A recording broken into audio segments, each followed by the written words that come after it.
Go. Ladies and gentlemen, welcome to the 504 Core Podcast. I'm Corey Rholdon, joined by Michael Foret. For the first time in about 14 years, 13 years, the New Orleans Pelicans are 10 games over 500 at the All Star break. So, first of all, let's clap it up at that. Um, they're currently tied for the fifth seed.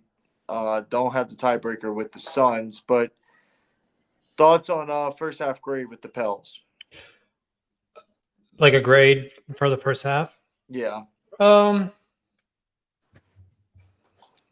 B plus, B, somewhere in that. I wouldn't give it an A minus. I mean, they have had how many blown games have they had? Like a A good bit. ton, a ton. Yeah. I mean, if they would have closed out probably half of those games, I think you probably get like an A minus. Uh, Considering it's the best start in franchise history. But yeah, I mean, it seems like Willie Green's still figuring it out. As crazy as that sounds, rotations aren't as sharp as I'd like them to be. But yeah, I mean, it's hard to complain at the best start in franchise history. But it's just this team is just oozing it's the with best start potential. since there's been a couple with Chris Paul. Oh yeah, 2008. Yeah, but so okay. The last 15 years. So yeah, I mean, it's hard to complain with that. The West is just so deep. I mean, you can look at the standings and there's every single all like the fourth through like the ninth or 10th seed are all within like two or three games of each other. So the West is packed. Um, but yeah, no, if they were to close out some of those games, I think you would probably give it an A, which is considering pretty good, and they've been Yeah, healthy. So that's the biggest thing. The last thing you just said. So I'd have a B plus. The biggest thing takeaway is they're healthy. Zion is the healthiest Zion's ever been. It's not going. Brandon Ingram's been healthy. Besides CJ's lung problem, he's been healthy. I mean, this is the healthiest this team's been, and we've been saying it's like if they can just stay on the court. Well, they're staying on the court together, and they're pretty good, man. They're going to be pretty close to a 50 win team here. The West is so deep, though, right? Clippers are legit. You obviously got the Nuggets. You also have the Suns that I believe those are the best three teams in the West, I believe. And then you got the Timberwolves who are currently the one seed, which I actually like their matchup against the Pels. And then you have the Thunder, who I just think are too young. And then beyond that, the Mavs are right there as well as the Kings as well. So the West is deep. The West is really deep. What are you looking for? Is it rotations that you're most concerned out of the All Star break? What are you most looking for? yeah, I mean, he'll just throw out some lineups that really make no sense. Like he'll throw out guys who can't create or can't shoot or just don't complement each other very well. But yeah, no, if he can, I just think he needs like an analytics guy to come in there. I mean, I know they brought in Borrego, but they need some kind of like analytics guy just to show like what lineups work best. I mean, we talked about it before, but like they don't even play Hawkins anymore, but Hawkins and Murphy with Zion, like that just creates so much space. But yeah, they don't really seem to utilize that anymore, and it's just they're consistently inconsistent at times. But um, yeah, I mean, as long as they keep winning, what do they won like seven in their last eight or something Yeah, insane? it's pretty good. I Um, mean, the teams they did beat, they aren't the best teams in the NBA, but a win's a win. I don't really care. The So Clippers one was really good. yeah, that was one of the best wins of the season. But like other than that, like their other wins weren't that impressive. I mean, they were Yeah, barely getting by. But a win's a win. No one's gonna care later in the year how much you beat Memphis by or whoever by Blazers. So I'll take it all day. But yeah, no, just like rotations. Unfortunately, Dyson Daniels went down, so I think that was a big blow to your defense. You kind of yeah. saw that the last game, so it's unfortunate. What about you? What are you looking to see after the All Star break? More points Zion. Yeah, Uh, Trey Murphy hitting his stride again, and then Hawkins playing more and getting well, actually playing. Yeah, playing more and getting better defensively. yeah. Well, I mean, I don't defense in the NBA. You just gotta try. Like you just gotta like just be a body. Like I don't know. I don't know why they like Zion's so frustrating to watch when he's on like top of the key. He's jumping at three pointers. Like if I'm a coach, I'm just like, dude, just stay in front of them. Like, you don't have to steal it. Just stay. Like, make it difficult. Like, instead of taking these stupid risks and running into 3-pointers, but 3-point shooters. But yeah, no, I think they'll be fine. Do you think like teams are going to seed hunt in the playoffs? Like, purposely lose a couple games to play a certain team, or Yeah, but like, who wants to play the Pelicans or the Suns? No well, one. that's what I'm saying. Like, if the Pelicans are A three, 6 or six, whatever, yeah, yeah, like you obviously want to be a 2 or a 1, but even right. then, if you're a 2 or a 1, even then, like the Mavs aren't fun as a 7 versus a 2 seed just because Luca can go nuclear a couple games. Um, and then potentially the Lakers sneak in there as an 8 seed. The Are the Warriors too. Lakers favored versus the Thunder if they're an 8-1? I don't see how you could favor them. Yeah, I don't know. LeBron hasn't played a full season in a while, so I mean, they still got what, like 30 games left, 20 something Uh, games left. So like you got to bank on that. Um, I don't that's know, but enough. yeah, no, the Lakers are dangerous for sure. You don't want to count on LeBron and Davis; they are a bitch to play against. And then you also can't creep walk out of this All Star break because the 7 8 seeds are right there to jump in front of the Pels, right? If Hmm. you sleepwalk, so you got to come out of this All Star break playing the same way or even better than you did before the break as well.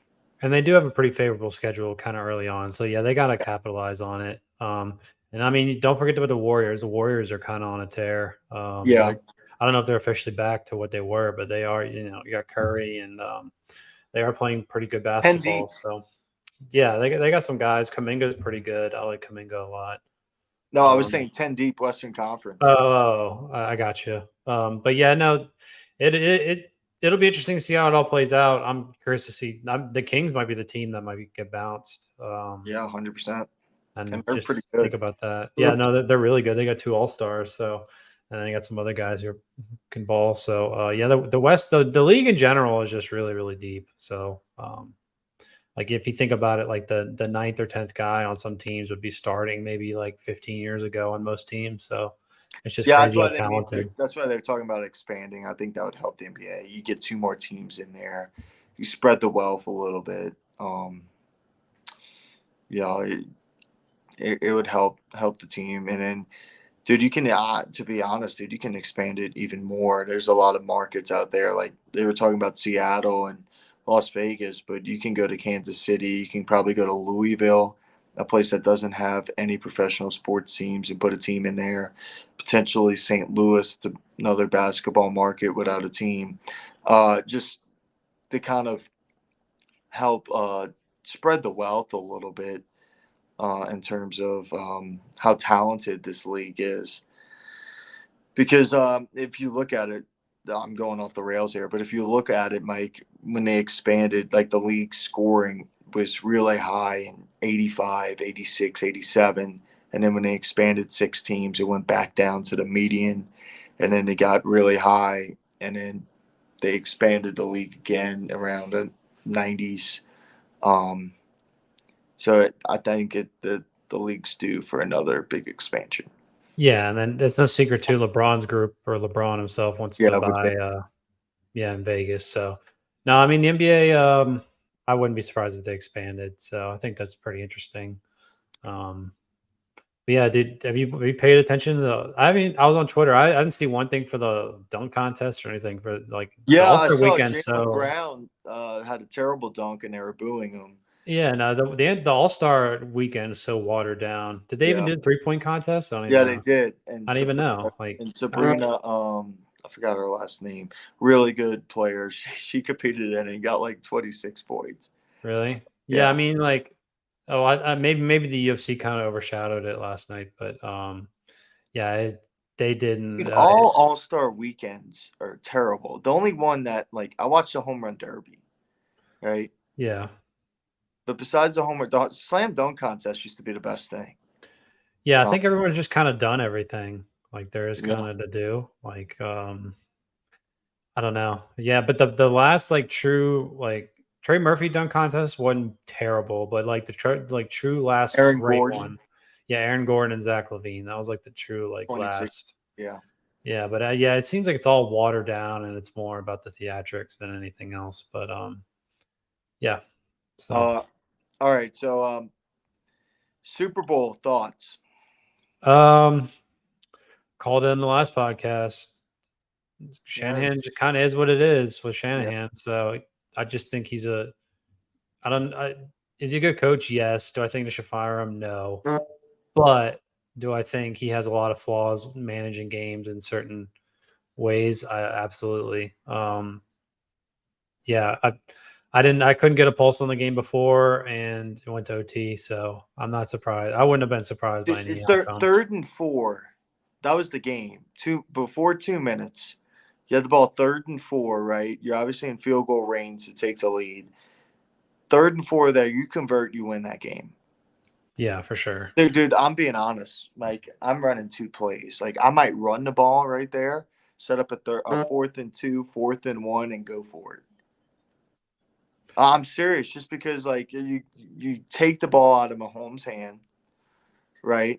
And also, if you run the ball right there too, Mike, that kills 40 more seconds, right? So it's like 120 left or 110 left for Kansas City. And say you don't get it on 4th down, is about, I mean, you're screwed either way. But I would have gone for it because you knew Mahomes after you didn't get that 3rd and 4 and you kick the field goal, you know Mahomes is going to come down. It's all about scoring a touchdown, which they almost scored a touchdown too because who was wide open in the middle of the field?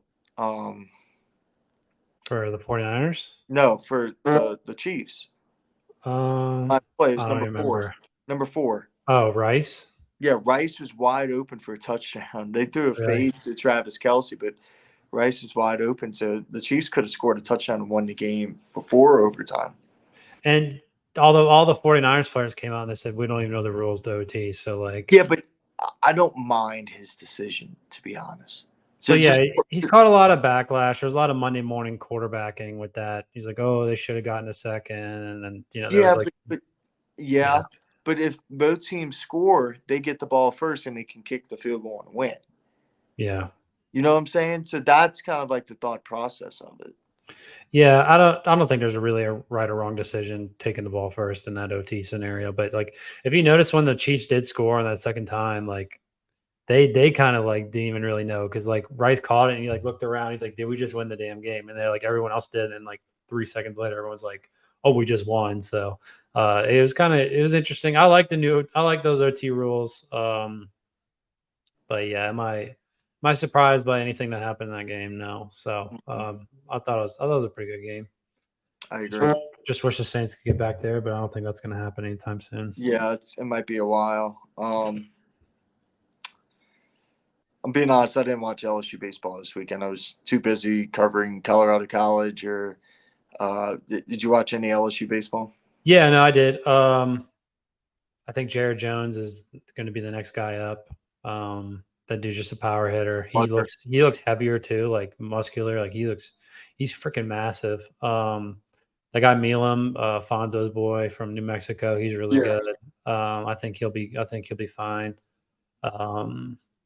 They just have like a ton of talent. Like I don't really know how they could kind of sort through. I think Bingham, that guy from Arizona, I think he should be probably leading off. That guy just seems like I don't think he'll get a lot of home runs, but I think he's going to get on base a lot. That guy seems pretty good. But yeah, they're really, really talented. Like even like their ninth hitter, they got Jake Brown, that freshman. He kind of lit it up. I mean, they did play VMI. Don't get me wrong, but like it shows promise. You get these reps in for a young team, and well, they got veterans too, but they got a lot of young guys too, so they have a ton of talent. The pitching is going to be really good, so yeah, we'll see. What's your thoughts on Saturday night UFC? I'm a big Volt guy. I'm not surprised by it because that guy Taporia is really, really damn good. He doesn't really have any weaknesses. Yeah, it just sucks seeing him go down. And then Robert Whitaker versus Costa. Those also two of my favorite fighters. That was a really good fight. They really went at it. Did you watch it at all or no? No, I was busy. Colorado College swept the number 2 team in the country, North Dakota. So we were really busy with that this weekend. Yeah. No, it was good. I thought the card was pretty good. Zuckerberg was in Volk's corner. That was kind of funny. Just randomly there. But the UFC was good. Trying to think, there was another fight.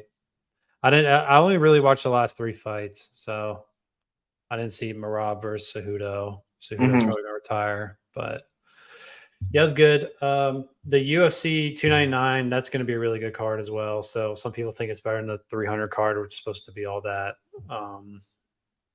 Yeah, UFC's kind of been slow, but it's picking back up again. So Yeah. we'll see. You're not really like that big of a UFC guy, No, though, right? I was really big for about. Dude, I'm a Dustin Poirier fan, right? Yeah. Was it 2 years ago he got knocked out? By He who? was in a championship. Well, he fought Khabib, and then Khabib choked him out, and then he fought Oliveira. No, it was Khabib. Oh, okay. That was a while ago. That was like Two probably years like ago. a junior in college. So No, not uh Khabib. No, this one's 2 years ago. It was after both of the McGregor fights.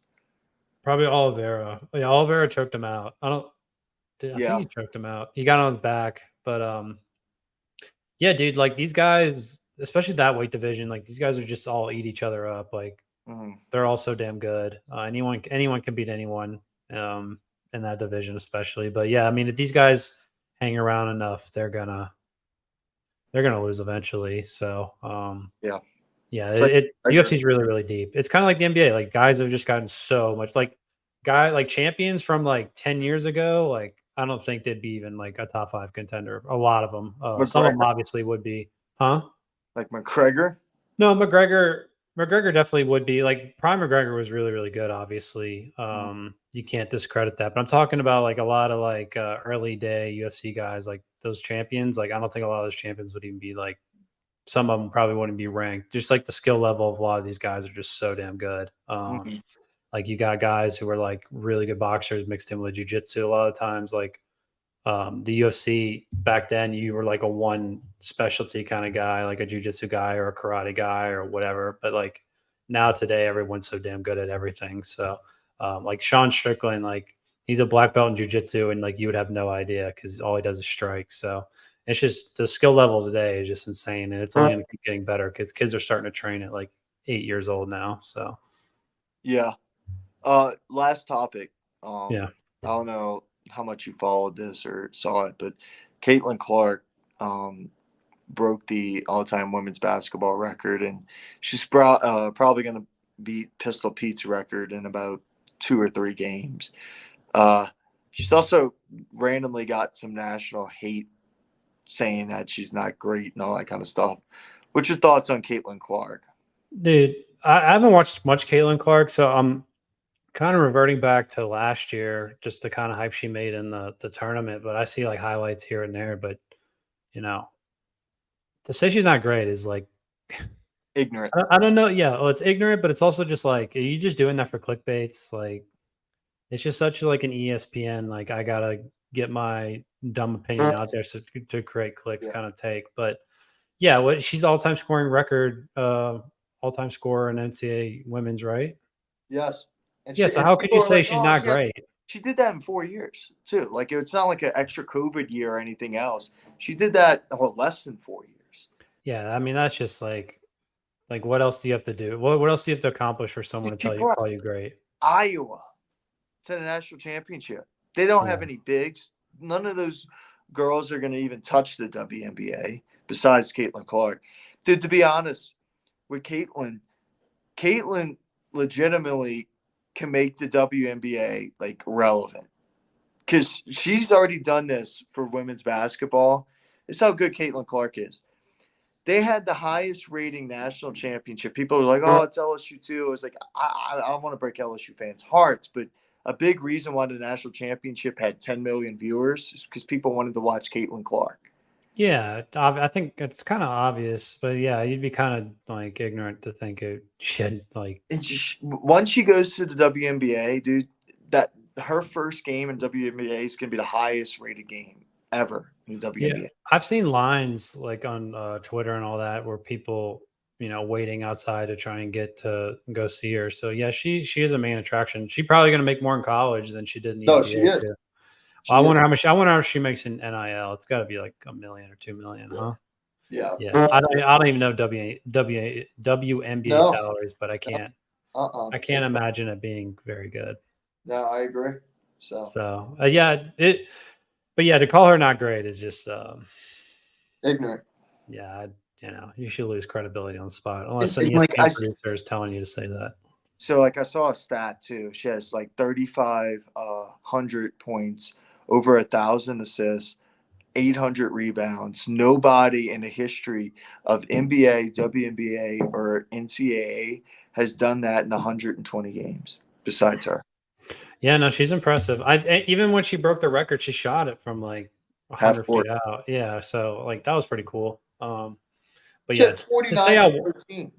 to say I watch her and all that, no. But like from what I've seen and just heard and everything else, yeah, she's So, making this. If someone's making this much noise as a women's basketball player, you got to call her great. dude, she's the most popular college basketball player right now.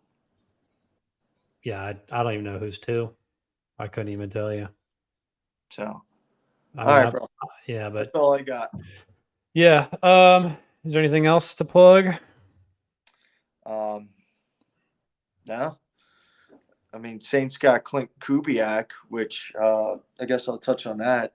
Look, fine with it, but does a year of being next to Kyle Shanahan solve him being absolutely horrible in Denver in 2022? Saints fans are like, oh, he was good with the Vikings. He was a freaking position coach with the Vikings from what was it, like 2017 to 2021. And then he goes to the Broncos where he was the passing game coordinator and had one of the worst passing offenses in the NFL. So does being with Kyle Shanahan for 1 year make him a good coordinator? He wasn't even calling plays, Mike. How old? How isn't he young? Isn't he like in his late 30s or Yeah. 40s? Yeah. Yeah. Look, we'll see. No, I mean like Dennis Allen's on the hot seat. At least I think. I don't know. Knowing Mickey Loomis and Gale, they're probably talking about extending him. But yeah, I mean it's just the leash on the coaching there. So like I think that's why a lot of coaches didn't want to come to New Orleans because Dennis Allen could be gone in a year, and then the new coach comes in and they just clean out the whole staff. So um, I did see I didn't really see what their position groups were, the coaches, but apparently a lot of people are pretty excited about their running back hire. Yeah, hire coach hire. So I think that's good. You usually don't hear a lot of position coaches go crazy for it. Or hear about position coaches hires being positive. So unless it's like college where they can recruit and all that, but yeah, that everyone seemed to rave about this guy. So maybe try and get Kamara back. I don't know, run some motion, just change it up. Yeah, we'll see, bro. All right, that's all I got. All right. Well, if you guys can like and subscribe, would really appreciate it. And do it right now. Yeah. Right now. Yeah. Stop what you're doing. Like and subscribe. Go retweet this. Go share it on your Instagram. Tell your mama. And send it to your dad. All right.